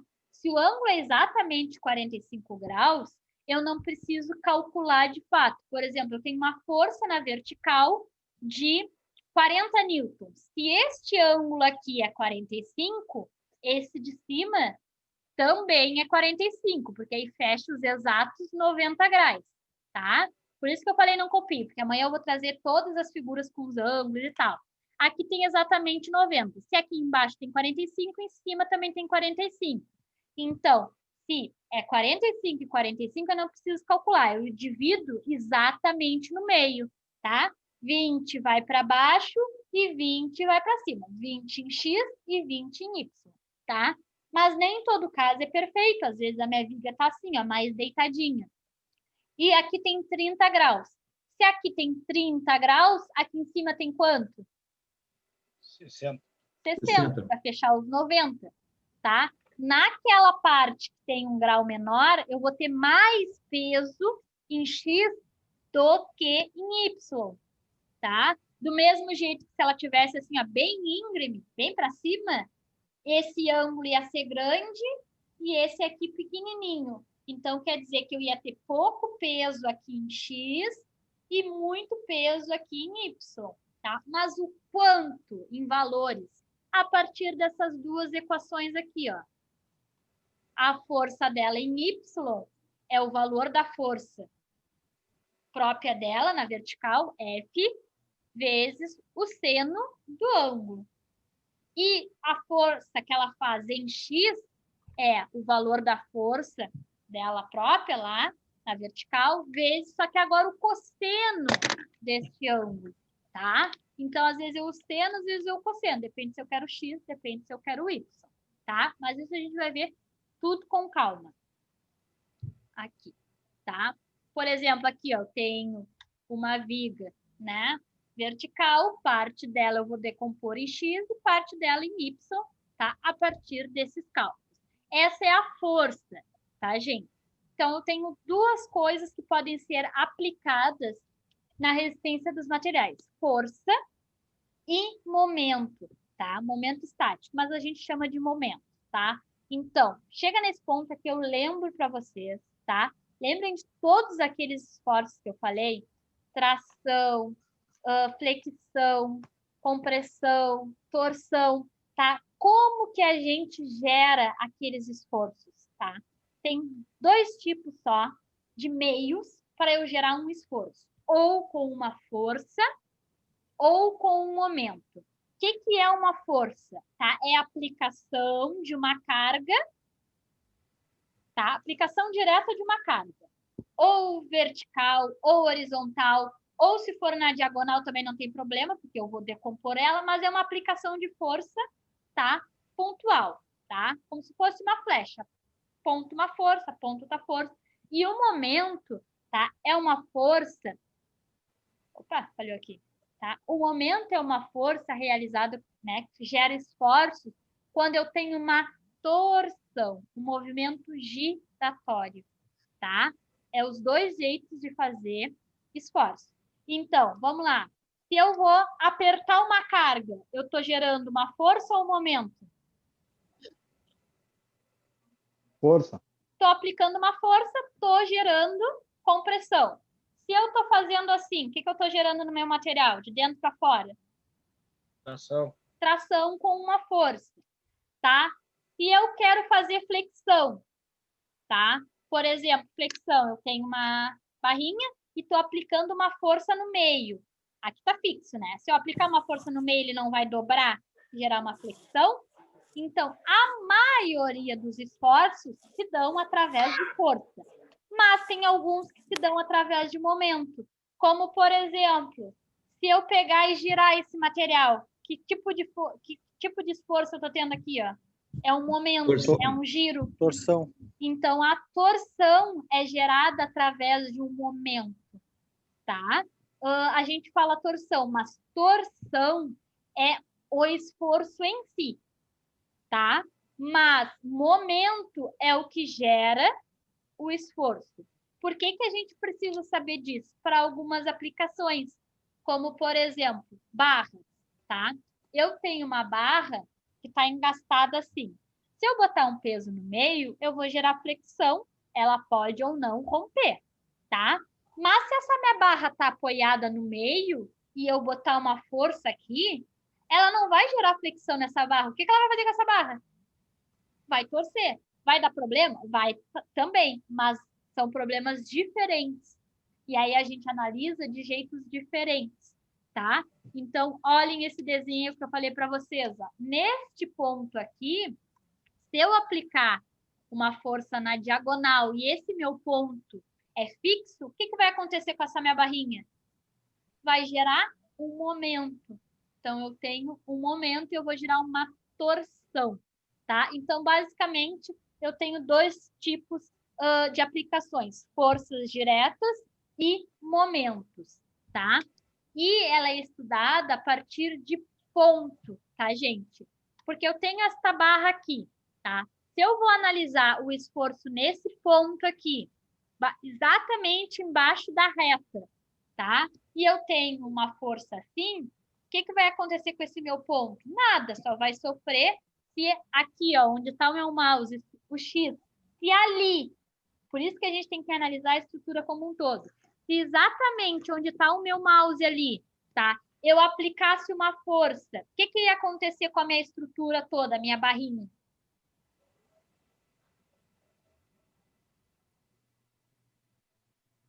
Ia torcer?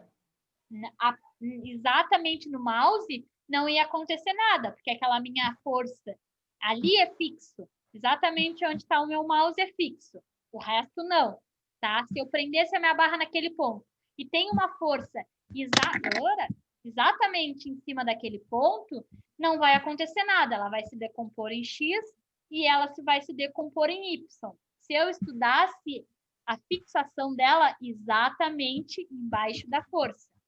Mas, se o ponto de fixação fosse onde está o P, ali, e eu aplicasse a força, ou seja, o P está aqui, onde está meu dedo mais adiante, e eu aplicasse a força aqui, o que eu ia fazer com a barra? Aí eu ia torcer ela, girar, tá? Então, a gente tem que enxergar como um todo. O que eu estou fazendo, aplicando uma força, tá? E aonde eu estou analisando, aonde é fixo. Se aqui fosse fixo, não teria problema.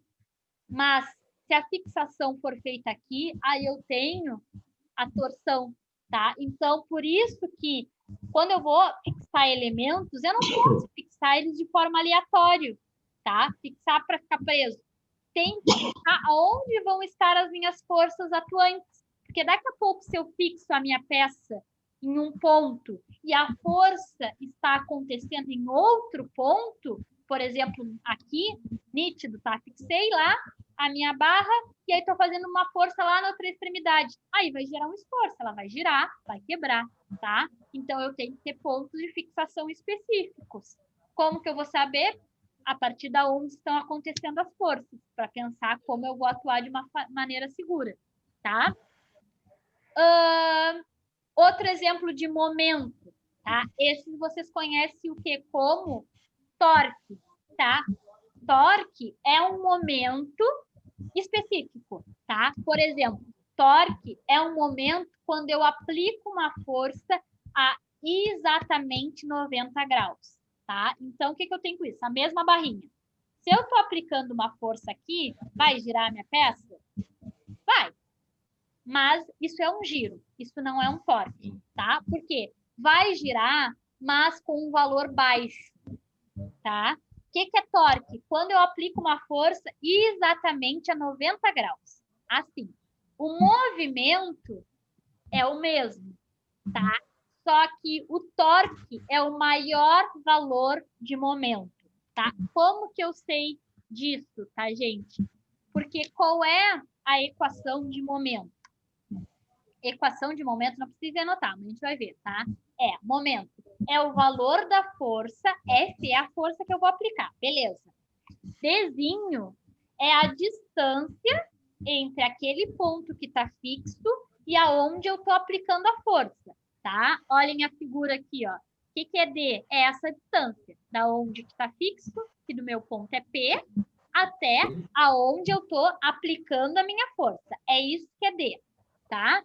E alfa é o ângulo aqui, tá? É o ângulozinho aqui.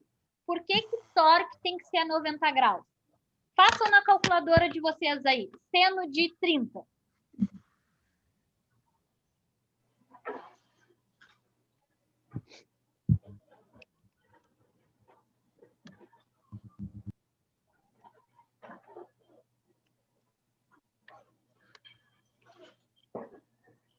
Seno, ali o sim, 30 e enter.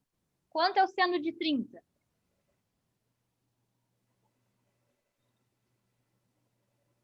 Zero ponto cinco. Seno de 15?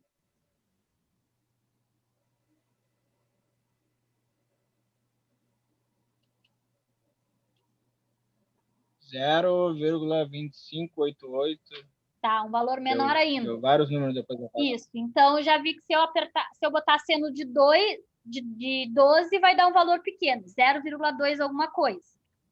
Então não ficou legal. Se eu botar seno de 30, deu 0,5.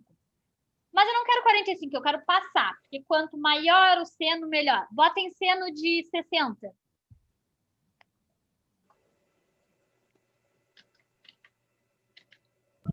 ,86. Tá? 0,86, ficou melhor. Mas agora botem especificamente seno de 45.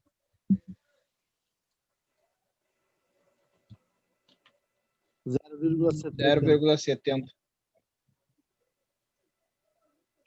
Tá. Agora, seno de 90 graus. Para fechar exatamente os 90 graus. O último. 1. 1. Tá? Por que a gente aplica os 90 graus? Porque 1 é o maior valor que vocês vão encontrar. Tá? Podem escrever seno de qualquer coisa na calculadora. Exatamente o seno de 90 graus vai ser o maior seno que vocês vão encontrar, tá? Que vale 1. O resto é tudo menor, tá? Então, olha a equação. Aí vamos dar valores. Se a minha força fosse 10 newtons, a minha distância, 2 centímetros, né? Então, 10 vezes 2, vezes o seno do ângulo. Se eu botasse seno de 30, ia ser 10 vezes 2 vezes 0,5, tá? Então, 10 vezes 2 vezes 0,5. Eu achar o momento de 1, tá? Mas se eu usar especificamente o seno de 90, ia ficar 10 vezes 2 vezes seno de 90, que é 1, vezes 1. Ia dar 20, tá? Então, quando eu uso seno de 90 graus, eu uso o maior valor aqui, ó, tá? Porque tudo se multiplica, né? Então, quanto maior é o valor que eu multiplicar aqui, maior é o momento que eu vou achar, certo? Só que o maior seno que existe é de 90. Então, o maior momento que eu encontro é o torque, tá? Então, olha essa figura. Eu quero apertar esse parafuso, tá? Então, do parafuso até onde eu vou empurrar, ali, tem 150 milímetros, tá? E 100 newtons é a força que eu estou aplicando, tá? Que eu tenho para empurrar. Então, 100 vezes 150. Aí vocês vão me perguntar, por que não diz o seno do ângulo? Porque o maior ângulo que eu vou usar, que eu posso e devo usar, né, é 90. E seno de 90 é 1. 100 vezes 150. Se eu multiplicar por 1, vai dar o mesmo valor. Não vai? Tudo que eu multiplicar por 1 vai dar o mesmo valor. Então, eu posso desconsiderar aquele seno, tá? Porque é a mesma coisa que eu multiplicar por 1.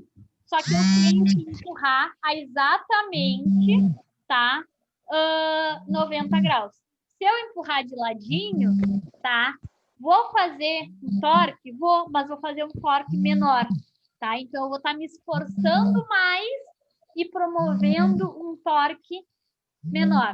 Então, o ideal é eu fazer uma força de 90 graus para ali perpendicular o que eu quero mover o torque, tá? Então, como que a gente calcula o torque de qualquer equipamento, tá? A força que eu estou aplicando vezes o que a gente chama de braço de alavanca. Braço de alavanca é exatamente a distância do ponto que eu estou fixando até aonde eu estou empurrando, tá? Aí tenho certeza que vocês já escutaram assim, quando vocês estão ou apertando ou soltando alguma coisa e não está dando certo, pega uma chave maior, mais longa, porque aí tu consegue soltar, não? Ou se quiserem apertar mais forte, pega uma chave mais longa. Por que a chave mais longa faz diferença? Porque o cabo é maior, tu vai conseguir fazer mais força. Aumenta o braço de Não, a alavanca. tua força é a mesma. Aumenta o braço de Aumenta o alavanca. torque. Exatamente. A gente fala isso, né? Só que por quê? Eu te dei uma chave de 30 centímetros, tu fez uma forte. Tu fez uma força. Quando eu te dou uma chave de 50 centímetros, tu ficou mais forte? Não, aumentou o braço. A força, a componente O cabo aumenta, tu consegue forçar Aumenta o mais. torque. Não, tu não consegue forçar mais. Tu diminui A a tua força. força é a mesma. Tu aumentou indiretamente, foi o torque. Nessa equação, ó, o parafuso estava apertado ali. Digamos que precisava de um torque de 200 Nm, tá? Cada aperto, claro que a gente não consegue calcular na hora, mas aqui tem ele está com aperto e tu precisa de um torque X para tirar ele. Quando tu tem um braço de alavanca pequeno, a chave pequena, tá? Faz menos tem força. um valor de torque. Olhem exatamente para a equação F, vocês não mudam. É a força de vocês, tá? A força que vocês vão fazer com uma chave pequena é a mesma que vocês vão fazer com a chave grande. O que vocês mudam? Esse desenho aqui. Só que, quanto maior esse Dzinho, não vai ser maior vai ser o valor de M? Vai, né? Por esse exemplo, M igual a F vezes D. A minha força é 100. A minha força é do fixa eixo de até 100. o... Oi? É a distância do eixo até o final do cabo da chave, no caso. É a distância da onde tu segura até o ponto que tá atuando, que tu tá Agarrando, no tá caso. agarrando ali o parafuso. O Tanto cabo da chave pegar uma ali, chave tá longa agarrando. e tu segurar na metade, não importa se ela tem 2 metros, tu tá fazendo força ali na metade da chave, o teu torque é menor, tá? Não é a chave em si, é onde tu pega. Claro que se a chave for longa, tu pegar na extremidade, tu pegou mais longe. Mas se tu tiver uma chave longa e segurar na metade, também não vale nada. É exatamente... Não vai adiantar nada, vai ser a mesma coisa se tem uma chave pequena. Hã? É a mesma coisa que tu ter uma Vai chavezinha... ser a mesma coisa se estiver usando uma chave pequena. É, exatamente, ter uma O que chave vale é o pequena. cabo, né? Importante é o cabo. isso- Tem gente que Por isso tem que emendar uma chave na alguma outra. coisa na chave, não? A gambiarra. Nunca fizeram Por isso que emenda uma chave na outra. É, isso aí que Ô, Douglas, uma chave na ô, outra. Douglas, por isso que tu usa um monte lá. A famosa gambiarra. Toda uma cantoneira na chave deu. Tá? O Douglas usa muito isso aí, ó. Eu uso uma chave na outra e já era. Nós usamos uma chave e um cano. Agora, como é que eles falam? Errado não tá. Errado não tá. Certo Eu também tenho não, que errado resolver não o problema. Eu tenho que resolver o problema. Já tá. era. E aí, olha aqui, vocês estão atuando nesse desenho. A força de vocês é os mesmos 100 newtons. Só que tem uma chave de 150 milímetros, 100 vezes 150 milímetros dá um torque, ou um M, de 15 mil newton-metros. 15 mil newton-metros. Se vocês pegarem, tá? Tanto faz aqui ser em milímetro ou em metro, tá? Seria, na verdade, 150 Quanto vale um newton-metros newton? ou 15 mil newton-milímetros. É a mesma coisa, tá? Mas estou dizendo no valor todo. Aí vou lá e pego uma chave mais longa, pego uma chave de 200 milímetros. Os mesmos 100, que é a força de vocês, é fixa, tá? 100 vezes 200, agora vai dar um momento de 2.000 newton-milímetros, tá? Então, quando vocês pegam uma chave maior, tá? Agora ninguém mais vai dizer que faz mais força, mas que sim proporciona um torque maior, tá? Ô, Natália, e para transformar 15 mil newtons para quilograma força? Newton para quilograma força é um valorzinho aqui, eu vou mostrar para vocês. Peraí que eu vou ver se eu achar minha tabelinha aqui. Se tá na minha mão aqui, senão deixa eu ver.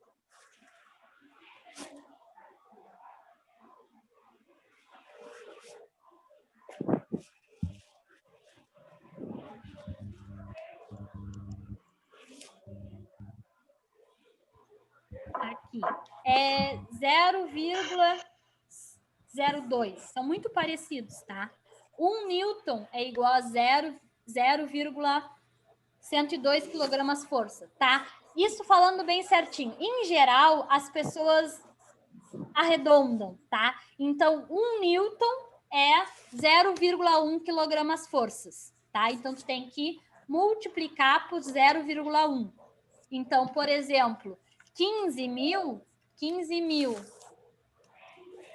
newtons vezes milímetros, aí tu multiplica pelo 0,1 ia dar 1.500 quilograma-força vezes milímetro. Tá? Por que eu tô falando vezes milímetros? Isso a gente vai ver com calma, tá? Mas a gente pode passar newton para quilograma-força, mas a gente não mexe no milímetro, tá? Milímetro se mantém ali as conversões, tá? Mas isso Aí no caso ficaria quilograma força por milímetro quadrado, seria isso? Por milímetro só. Só por milímetro. Tá? É porque a gente tem que ver as unidades que vão ficar. A força tem uma unidade. Ou é newton ou é quilograma. E aqui depois a gente tem um D. D é distância, tá? O que eu tenho distância? Milímetro, centímetro, metro, quilômetro. Eu escolho, tá? Só que uma unidade multiplica a outra. Então, eu tenho que ter as duas unidades, tá? Tenho que ter as duas unidades. Qual delas Não importa, desde que estejam na mesma grandeza. Quem são as grandezas de força? Newton, quilograma. Quem são as grandezas de distância, de D? Centímetro, milímetro, metro, tem que estar as duas. O que cada um escolhe, tá? Aí pode botar em quilograma força vezes milímetro, Newton vezes metro, quilograma força vezes metro, tem que aparecer as duas, tá? Qual o tamanho delas não importa, mas tem que aparecer as duas, tá? Quanto a isso, eu tenho um formulário, não achei aqui, que eu vou passar para vocês. Esse seria bem legal que vocês imprimissem, tá, gente? Eu já vou passar amanhã. Tem várias transformações de unidade, tá? Ele é bem completo. E é legal que vocês imprimissem, porque a gente vai estar usando em aula, aí ficar olhando, parando para abrir no celular é ruim. São 2 folhas só, tá? E aí não precisa ser já para amanhã, eu vou mandar amanhã, quando vocês puderem imprimir, ótimo. Mas é legal vocês terem essas 2 folhas aí para a mão, porque aí vocês já olham ali direto. E aí tem várias conversões de forças, de distância, de pressão, de temperatura, todas as conversões de unidades que eu acho que vocês poderiam precisar. Tá? Então, aprendemos o que é o torque ali para tirar o equipamento. Quando a gente aumenta o braço de alavanca, a gente está aumentando o torque, né? Consecutivamente, a gente consegue tirar ou um parafuso ou apertar mais, tá? Pessoal, dúvidas até aqui? Por enquanto, tranquilo, só uma conversa, né? Aí, Natália? Fale-me. Mas para apertar o parafuso, aí teria que ter a tabela, né, do parafuso, né? Claro que ele aguenta. Sim. É, sim. Na loucura, sim, na loucura a gente aperta até não conseguir mais, né? Mas Natália, o ideal é seguir a recomendação do parafuso, tá, gente? Cada parafuso tem um torque. Por que tem a recomendação? Não é um problema de apertar demais, tá? Quando é uma coisa... Tanto é que elementos fixos, tá? Por exemplo, que vai ficar para sempre lá preso, não tem. Tu vai lá e aperta com a maior força que conseguir, deu, tá? Normalmente tem recomendações de torques, elementos que são desmontáveis, tá? Porque o problema não é montar, o problema é desmontar, tá? Porque eu vou lá e a recomendação diz, sei lá, 100 newton-metros. Aí, não, fiz muita força, apertei com 110. Se eu apertei com 110, quanto de torque vão precisar para desapertar, para retirar? No mínimo 110, não mais o 100. E aí eu já aumentei ali o meu espaço, deformei o meu material. Então, se a próxima montagem desmontei, quando eu montar de novo, eu não vou poder usar o 100, porque antes de mim alguém usou 110, então vai ficar frouxo. Então eu preciso usar no mínimo os mesmos 110. Só que aí eu já não tenho mais parâmetro, vou lá e aperto mais ainda. Então cada vez eu deformo mais o meu material e vira uma várzea, tá? Materiais, sim. Shift. Materiais que são desmontáveis, tá? Precisam seguir o torque direitinho, porque cada vez mais a gente vai deformando a junta ali e aí ela não fica adequada, tá? Por isso Natália? que eu não ando de jeito nenhum, não andem, não deixem seus filhos andarem nesses parquinhos aí que brotam em Rio Grande, nesses circos. Vocês já viram como é que é a montagem e desmontagem daquilo lá? Não. Agora que a gente falou de torque, vocês imaginam que cada brinquedo que eles montam, eles estão medindo torque? Ou quando desmontam? Eles montam e desmontam para ir para outros lugares, né? Tá, mas tu acha que eles vão lá e medem o torque de cada parafuso? Eles botam 20 parafusos, eles botam 5 e tá bom. Tá? Então, a gente começa Natália, a ficar atento em umas coisas assim. Fixo, posso andar. Agora, nesse que vai lá para cá, para lá, duvido vocês se formarem técnico de mecânica e andar num negócio que desmonta 20 vezes de qualquer jeito. Uma Até perguntinha, anda, mas com Natália. o coração na mão, né? Uma perguntinha, Rafael Arona. Fale. Usaria pela classe do parafuso, no caso, quando vem 8.8, que a gente vai saber em newtons ali para dar o torque? Não, o parafuso vem as recomendações na montagem do equipamento. Tem umas recomendações gerais. Mas se a gente pegasse um parafuso tipo de classe 8.8, tá. Daí a gente faria o cálculo para saber quantos newton, né? Não, Caso presta ele atenção, aguenta. não é de acordo Composição com do o parafuso. parafuso, é de acordo com o conjunto. Porque a gente pode pegar esse parafuso e usar em uma aplicação simples, uma montagem fixa. Então, a gente faz um aperto, digamos que no máximo, não tem perigo de dar problema, entendeu? Mas, quando a gente compra conjuntos que desmontam e montam, no próprio conjunto, no material, no manual do equipamento, vem a especificação, não no parafuso em si. Porque, às vezes, o mesmo parafuso, dependendo do conjunto, precisa de um torque um pouquinho a mais, um pouquinho a menos. Conjunto que eu falo é conjunto mecânico, tá, gente? O equipamento todo lá, todas as partezinhas. Natália, Oi. hoje eu apertei um parafuso 5,16 e quebrei parafuso. Tá. Tá, isso aí é um cisalhamento? É um cisalhamento. Porque uma Tá. parte ficou fixa e a outra parte tu torceu. Tá? Cisalhamento, às vezes, é um problema, às vezes é um benefício. Você já viram aqueles equipamentos de corte, que é uma fica fixa, aí vem uma prancha pesada e passa e quebra? Corta, na verdade. Aquilo é corte por cisalhamento. É um dos processos de corte. Ah, mas por que não é um malefício? Porque eu uso o cisalhamento ao meu favor. Normalmente eu faço em chapas finas, tá? Como que é? Pega uma chapa, eles botam lá, tá? Fica fixa desse lado e aqui tem um vão. Aí vem um equipamento pesado e faz assim, ó. Um fica fixa e o outro faz assim. Quando faz assim, promove o cisalhamento. Então, posso usar o cisalhamento para corte. Mas, em geral, é um malefício de cisalhamento. Nesse exemplo aí do Douglas, aí no caso, seria por uma falta de uma arruela, um exemplo, para dar a torção? Hã? No caso de uma falta de arruela, tu dá um exemplo que o Douglas deu, exemplo não, que aconteceu com ele na realidade. Tá. Seria por uma falta de arruela? O parafuso por cisalhamento pode ter dois tipos, tá? Se tu pegou o parafuso lá, tá? E batesse no parafuso, tá? O parafuso tá fixo. Aí tu promoveu um impacto, alguma coisa, assim, tá? Promoveu assim.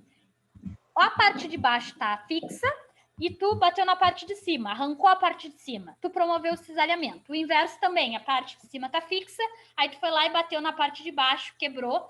Isso é o cisalhamento. No processo de torção em si, tu quebrou ele fazendo a função toda ou literalmente torcendo? Foi torcendo, mas na verdade foi uma fadiga, né? Foi por torção, então. Se foi no processo de torcer, foi rompimento por torção, tá? Não ficou quando quebrou a parte de baixo, não ficou uma ponta e a parte de cima também? Quebrou a 45 graus? Não, foi pela cabeça do parafuso, foi girando ele, apertei mas demais. As duas partes, quando tu olha ali, o que ficou? Tu conseguiu, ou tu não viu isso? Não, só saiu a cabeça dele e o parafuso foi inteiro. Fica tipo um bico. Tipo um bico, o parafuso. Isso. Não ficou um bico? Fica até uma pontinha. Isso fica uma que eu tô pontinha. falando. Quando Decolou o parafuso. Sim, gente, isso é característico da torção, tá? Quando a gente quebra um elemento, por exemplo, por flexão, tá? Ela fica uma borda reta, tá? Quando a gente quebra por torção, é característico quebrar o elemento a 45 graus. Então, fica duas pontas, tá? Se eu pegar, por exemplo, é difícil, mas dá para fazer um cabo de vassoura, tá? E eu flexionar e quebrar, vai quebrar mais ou menos reto ou um pouco tortinho. Se tu girar, vai quebrar exatamente assim, ó, tá? Dois cantos, porque a torção, depois que acontece a quebra, tem como característica gerar dois ângulos de 45 graus, na parte de cima e na parte de baixo, nas duas partes que ficou. Fica direitinho uma ponta. Em eixo, tá? Como é um metal mais trabalhado, fica perfeito, gente. Fica como se fosse uma lança dos dois lados. Quebra exatamente a 45 graus.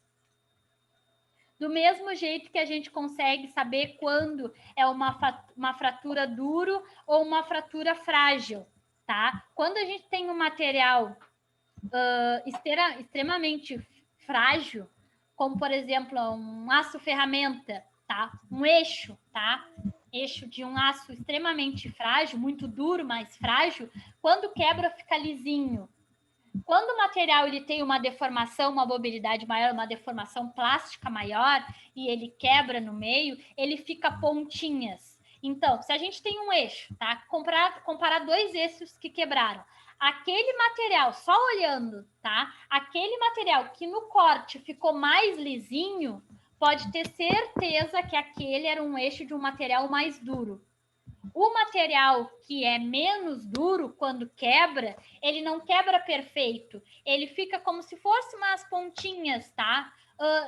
A outra extrema, quando a gente quebra um plástico, ele não quebra, ele estica até romper, fica pontas, né? Então, pode pegar dois materiais do mesmo tamanho, iguais. Se os dois romperam, aquele que tem um acabamento no corte ali, da onde cortou, mais liso, pode apostar que é um material que tem maior dureza do que o outro. Aí a gente, mas isso tudo a gente vai ver, tá, gente? A fratura aí por corte, por cisalhamento, mas então... foi exatamente por torção teu. Tu passou. Então toda torção seria uma deformação plástica? Hã? Toda torção seria uma deformação plástica? A torção? Toda torção, toda torção que tu torceu o equipamento seria uma deformação plástica? Toda fratura é que assim, ó, deformação plástica não é bem isso. Deformação plástica é um nível. Existem 3 níveis. Deformação elástica, que é quando a gente deforma enquanto está fazendo força. Parou de fazer força, ele volta à sua geometria original, tá? Por exemplo, um canudo, tá, gente? De plástico. Tu vai lá e flexionou ele. Não acontece nada, né? Se a gente só flexionar, ele dobrou. Tu largou, ele voltou ao original. Isso é deformação elástica, é o primeiro nível. Depois vem o segundo nível, é deformação plástica, que é quando tu deforma, largasse, ou seja, parasse de fazer força e o material ficou deformado como tu fez. E o terceiro nível se chama fratura. Então, o que tu fez foi fratura. Fratura. Tá? Não tem fratura por deformação. São a mesma coisa em 3 níveis. Ou sofre deformação elástica, ou sofre deformação plástica, ou sofre fratura. Então, foi fratura por torção. Então, a gente tem 3 coincidências. Deformações 2 e fratura. E cada coincidência acontece por um esforço. Então, foi deformação elástica por flexão, sei lá, deformação plástica, ou seja, peguei algo e apertei, e estraguei, ficou deformado ali. Deformação plástica por compressão. E o teu caso foi fratura por torção. Então, um é efeito e o outro é a causa. Então, a gente sempre junta os dois para ter uma solução. A gente sempre tem a causa devido àquele efeito. As causas são os esforços e o efeito são ou deformações ou fratura. Tá, beleza. Entendido? Espera aí um pouquinho, gente, antes de... Pessoal, mais alguma dúvida? Que eu vi que agora que eu não anotei os nomes aqui. Mais alguma dúvida? Não? Não. Até que rendeu a nossa aula aí hoje. Já vi que essa disciplina se encontraram um pouquinho mais. Vai ser show, vai ser show. Faz parte do dia a dia. Deixa eu começar com meus cálculos. Brincadeira. Deixa eu conferir os nomes que acho que faltou alguém aqui, tá? Porque a lista eu anotei. A eletricidade foi... Aquela foi elétrica. A gente tem que estar com um pouquinho de elétrica. Não é nossa praia, mas... anotei o Charles, Douglas, Luciano, o Igor, o Rodrigo e os 2 Rafael. Faltou alguém, né? O Felipe. O André, acho que estava em aula também. E o André. Tô aqui, o Felipe tá aqui. E André. 1, 2, Obrigado, 3, Rafael. 4, 5, 6, 7, 8, 9. Falta um ainda, 10. Tá, fechou agora. Tá? Os 10, os 9 que estão na sala estão aqui. Anotei quem faltava, que era o Felipe e o André. Então tá, pessoal. Boa noite para vocês. Obrigado, até amanhã. E amanhã a gente começa a nossa disciplina com tudo aí, tá? Alô, boa noite, pessoal. Boa noite aí, gurizada. Valeu, boa noite aí. Valeu pra todo mundo aí. Até amanhã. Valeu, Charles. Pode crer, mano. Valeu. Boa noite aí, gurizada. Boa noite aí. Olha as gambiarras aí. Olha essas gambiarras aí, hein? Pelo amor de Deus, hein? Eu não faço gambiarra na Yara, hein? Pelo amor de Deus, hein? Falou, boa noite. Isso aí, boa noite.